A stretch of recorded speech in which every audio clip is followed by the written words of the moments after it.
Before anything else, if you're listening right now, maybe alone, maybe tucked in somewhere quiet, go ahead and hit like or subscribe if this kind of story pulls you in.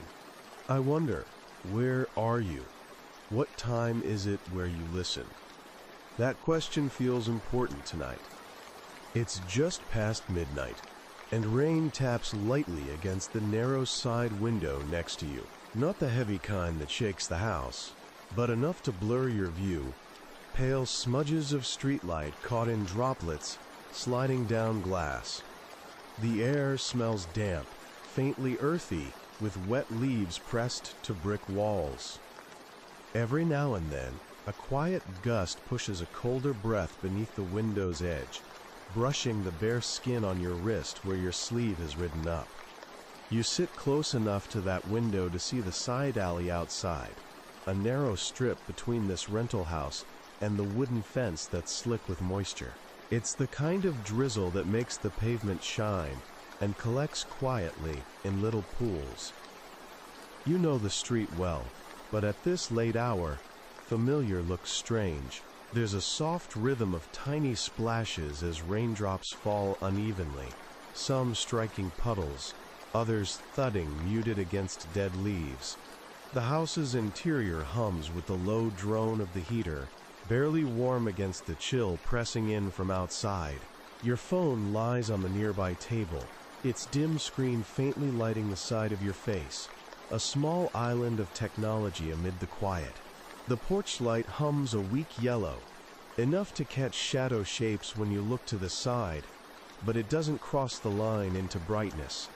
You notice it first without really understanding. A faint, uneven tapping echoing from just beyond the side yard where mud meets grass. Footsteps, but not your own. The wet soles press shallow impressions into the soft earth, random in their pace, sometimes pausing long enough to feel like hesitation, then moving again. They don't get louder, just slip in and out, with the rain's steady fall. You lean in, heart steady but alert, listening to the interplay. The patter of dripping water, the soft thud of cautious steps, then silence. The world outside seems distant, yet here, at the edge of your window frame, it strains closer. You notice the faint creak of the wooden side gate shifting slightly, as if pushed by a wind or nudged by unseen hands. The latch there clicks softly. It doesn't sound like the gate has been properly latched since you arrived. But in this quiet, it feels deliberate. A flash of movement catches your eye. A glimpse of something tall, just beyond the foggy line where the alley narrows near the back door. No headlights, no voices, just a shape shifting hesitantly in the shadows, melting into the wet mist like it belongs to the night itself. Your breath catches, though there's nothing to grab or tear at in that instant, just presence. The sort of presence that makes you aware of the cold dampness crawling along your spine. You consider the locks on that back door, the deadbolt you turned twice, the chain latch you clicked into place when you got inside hours ago. Running your fingers along the wood, you feel its cool resistance beneath the paint. You pause, then stand up slowly, creeping toward the hallway where the lights are dim but steady. The rain's whisper follows you, a soft soundtrack to mounting awareness. Through the peephole above the door's handle, you look out. The blur of moisture makes shapes waver, but that tall shadow, if it's still there, remains just out of reach. Or maybe it slipped away during the silence. You can't tell if it's retreat or a slow approach, only that you're holding your breath, balancing between calm and alert. Your phone catches a gentle buzz. No notifications, just a reminder you set earlier. You glance down. It's 12:17 a.m. The rain keeps falling, steady and unchanging, washing away everything except the weight of waiting. You step back from the door, the simple act as deliberate as pulling up a blanket. If you're here with me now, listening through the quiet glow of your screen or the soft hum of your speaker, go ahead and tap that like or subscribe button if this kind of late night story holds your attention. I'm curious, where are you right now? What time is it where you find yourself? It's nearly 1 a.m., and in this small town, the rain has settled into something steady but discreet. There's no thunder, just the steady patter against the roof, tracing slow fingers along the window pane beside you. You smell it immediately, the faint, musty scent of damp wood mixed with something earthy, almost like the soil outside after a long day's rain. The air feels cooler against your skin, a soft shiver crawling up your neck as you shift in your seat. Outside, the street is empty, the pavement dark and gleaming under sparse streetlights, their halos fuzzed by the mist that hangs low and heavy. You are in a small rental house on the edge of this quiet corner, the kind where every creak settles deep, wooden floors sighing as you move, the faint rattle of pipes from the walls. The staircase near the kitchen looms low in the hallway, its shadow pooling thick in the dim light. From here, you can hear the rain's rhythm, a steady crawl of drops sliding down the gutters. But beneath that consistent drone, there's something else now, a softer sound. Not on the floorboards, but low, subtle, like a slow scrape or a faint shift from just under the stairs. You lean forward, hands resting lightly on the worn banister, your fingers tracing the grain of the wood that's softened by years of hands and humidity. The temperature dips slightly near that spot where the stairs meet the wall. The air is thicker here, carrying a quiet weight, and you catch a hint of something else, a whispered movement barely rising above the rain's patter. It stops. For a second, everything is silent except the drip, drip, drip from a loose gutter. You hold your breath, waiting, and then a faint creak. The trap door beneath the steps shifts just the smallest bit, the latch catching and popping in a stifled sigh.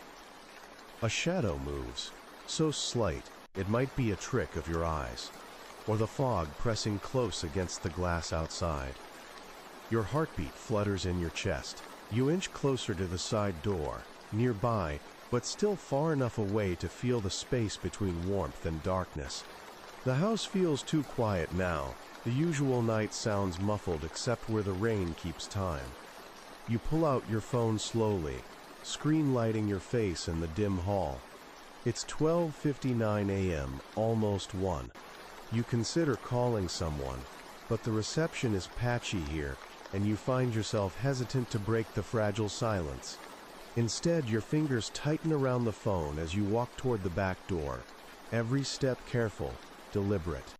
Through the peephole, the garden looks shadowed and pale, the beaten path slick with mud.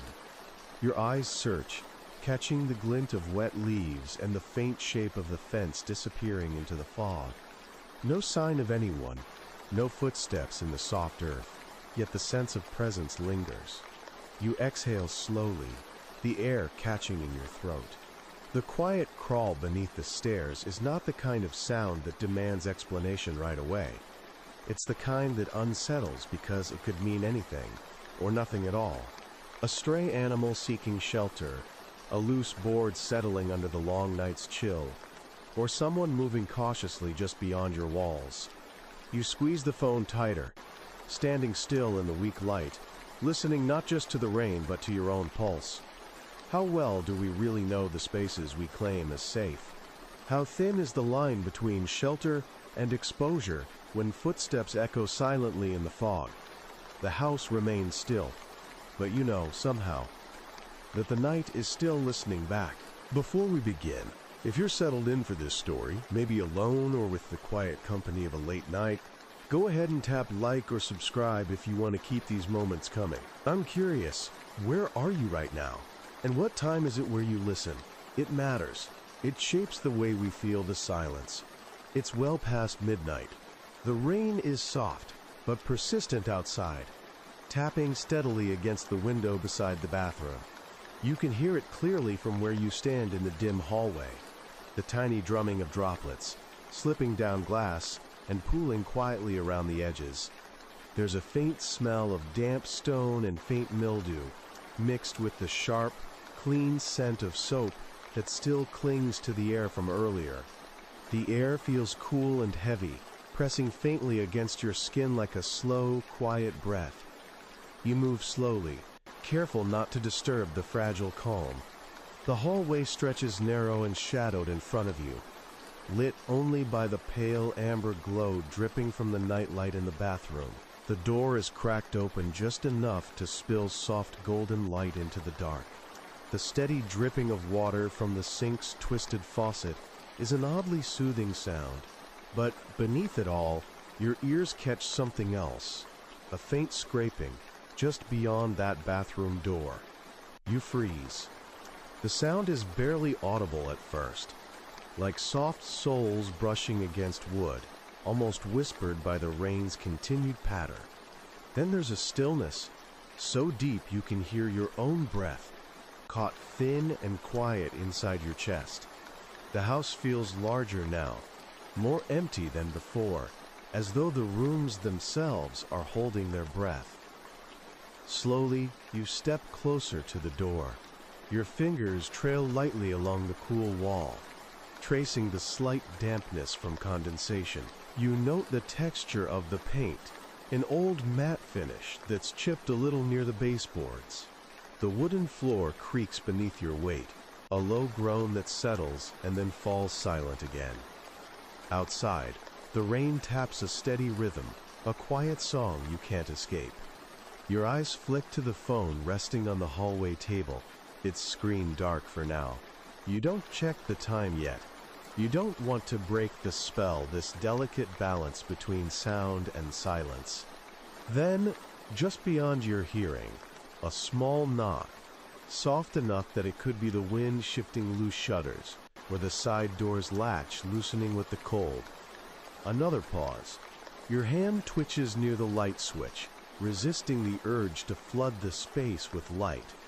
The tension curls gently but persistently, like the slow unwinding of a thread you don't know if you want to catch. You think about the locks. Each one clicked and double-checked earlier tonight. The deadbolt on the back door, the small chain on the front, the sliding bolt on the side.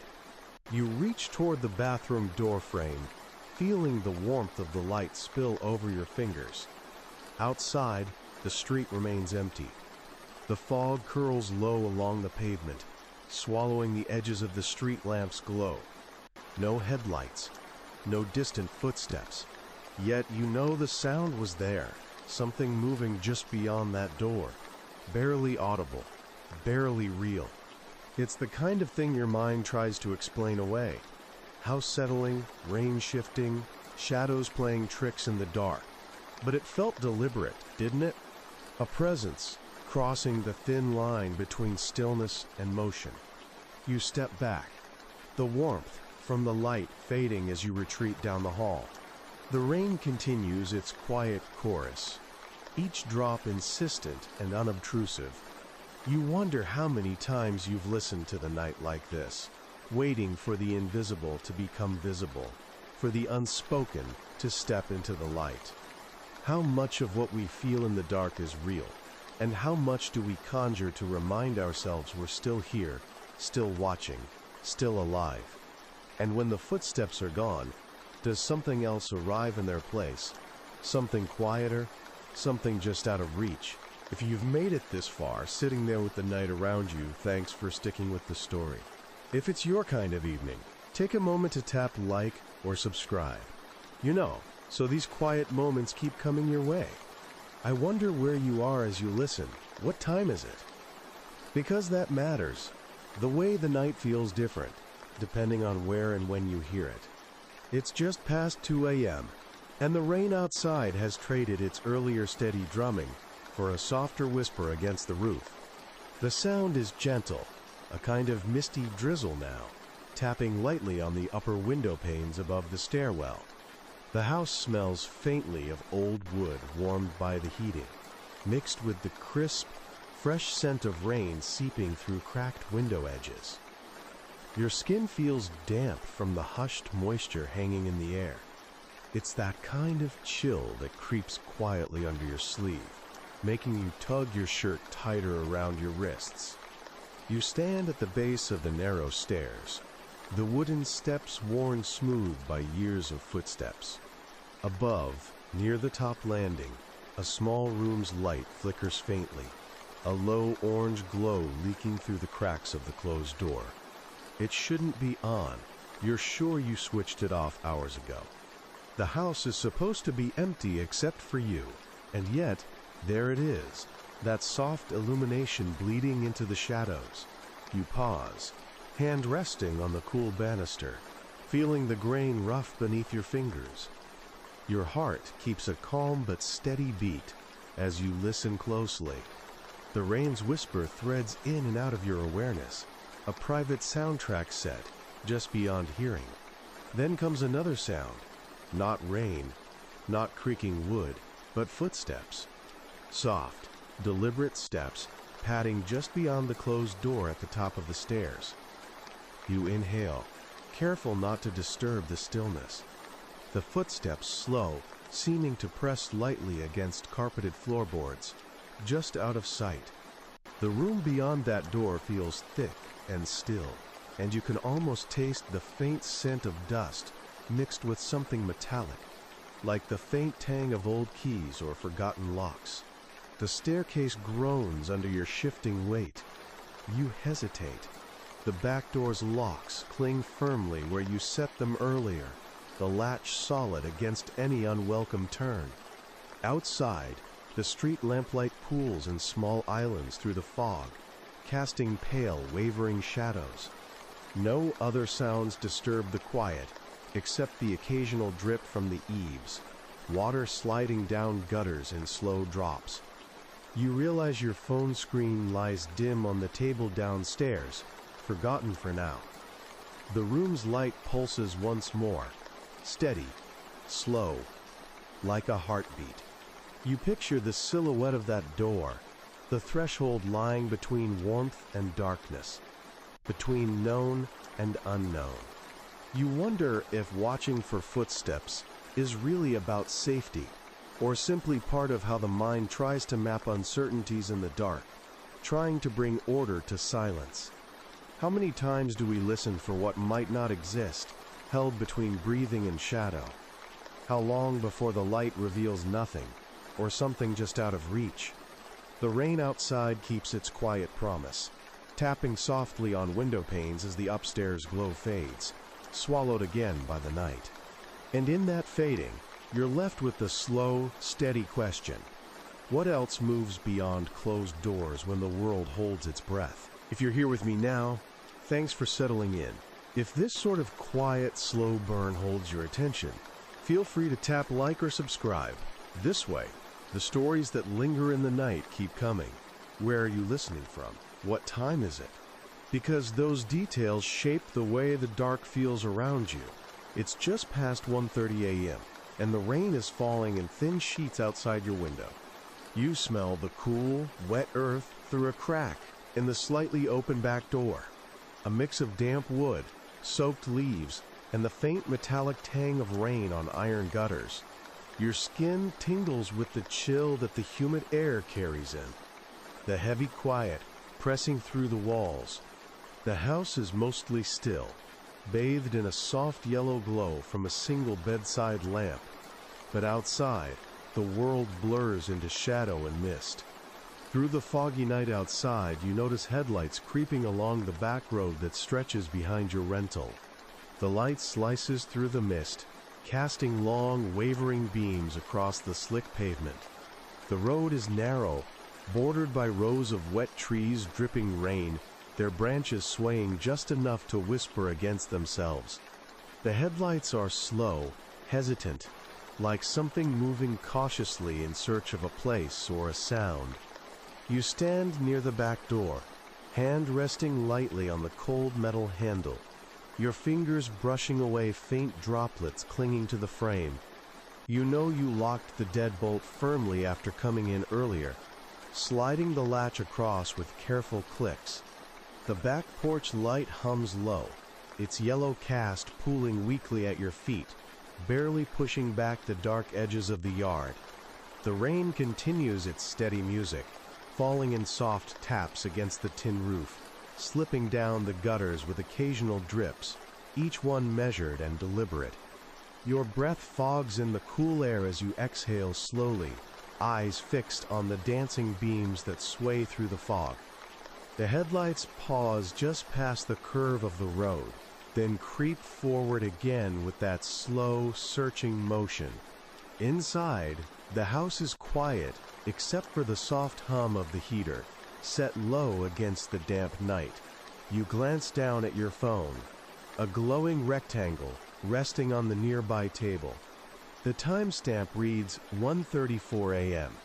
You consider calling someone just to hear a voice, but the flickering signal bar reminds you this is a place far enough from reach.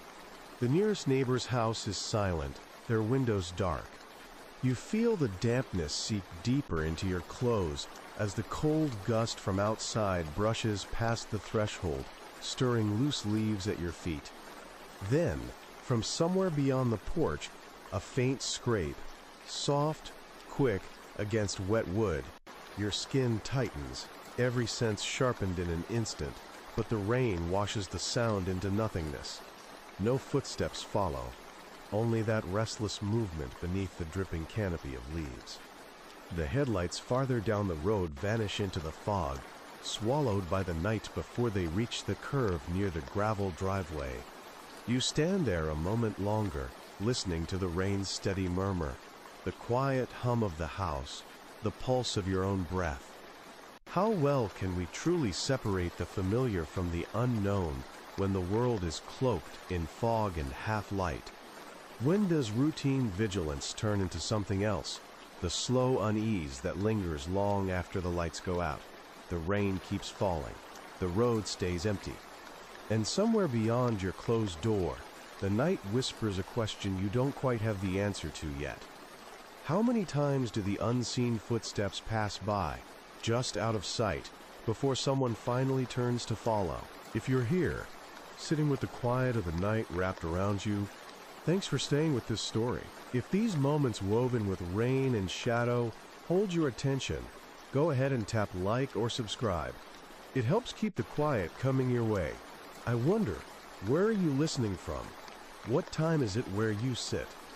It always shifts how darkness feels, doesn't it? It's just before 2 a.m. The rain has settled into a slow, persistent drizzle, tapping with a gentle but steady rhythm against the windows. The house you're in smells of damp wood and cold concrete, with the faint sharpness of oil and grease from the nearby garage. Your skin feels the subtle chill that comes from humid air lingering in corners, the kind of cold that settles deep into your bones if you stand too still. You find yourself near the garage door at the back of the property, a wide, aged panel of metal, lined with peeling paint and small rust spots. Your hand brushes the cool surface, rough where moisture has crept beneath paint chips. The rain keeps time beyond the door, a steady backdrop of soft plinks and distant drips, echoing on gutters and leaves.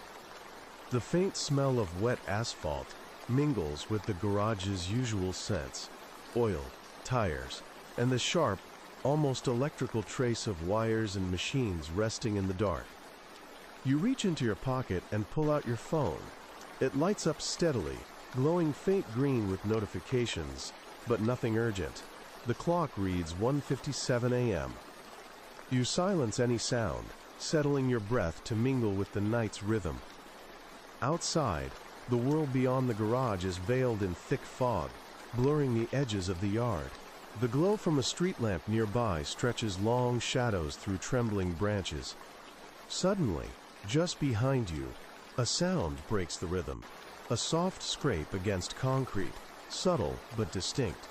Your pulse quickens without jumping. You turn slowly toward the side yard. The grass is slick with rain. The scent of earth sharpened by wetness rises from the ground. The steps are careful, uneven, deliberate, almost hesitant. But nothing shows through the swirling mist except the shaking silhouette of the wind-blown branches. You step back and lock the small latch on the garage door first, hearing the click pierce the rain's whisper. You check the deadbolt. It's secure. Then you crawl carefully along the side of the house toward the back door, your shoes leaving quiet, soaked prints on the concrete path. The air feels heavier here, colder, each breath catching slightly against wet cold. There's a faint exhale in the air, a sudden coldness that sweeps past your ear like a long, slow breath. It isn't the wind that you're certain of. It lingers, a pause in the night that feels both intimate and immense. You glance back toward the garage door, the metal cool and sealed against the dark. In the stillness, only rain answers, tapping and dripping.